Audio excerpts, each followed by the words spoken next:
Bengaluru Mysuru express ವೇಯ Maddur ವಿಭಾಗದಲ್ಲಿ ಚಲಿಸುತ್ತಿದ್ದ ಕಾರೊಂದನ್ನು ಮಧ್ಯ ರಸ್ತೆಯಲ್ಲಿ ಅಡ್ಡಗಟ್ಟಿ ಕುಟುಂಬದ ಸದಸ್ಯರ ಮೇಲೆ ಯುವಕರ ಗುಂಪೊಂದು ಹಲ್ಲೆ ನಡೆಸಿದ ಭಯಾನಕ ಘಟನೆ ನಡೆದಿದೆ.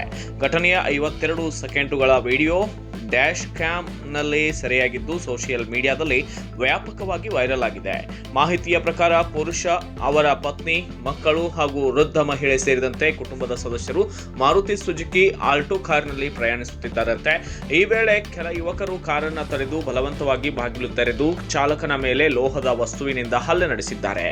ಹಲ್ಲೆ ವೇಳೆ ಕಾರಿನಲ್ಲಿದ್ದ ಮಹಿಳೆಯೊಬ್ಬರು ದಾಳಿಕೋರರನ್ನ ನಿಲ್ಲಿಸುವಂತೆ ಮನವಿ ಮಾಡಿಕೊಂಡರೂ ಅವರು ಹಲ್ಲೆಯನ್ನ ಮುಂದುವರಿಸಿದ್ದಾರೆ.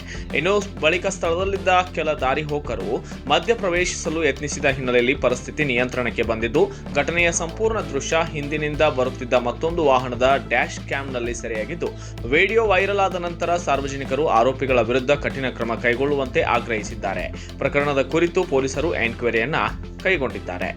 Bureau report, Kannada Janashree news, Bengaluru.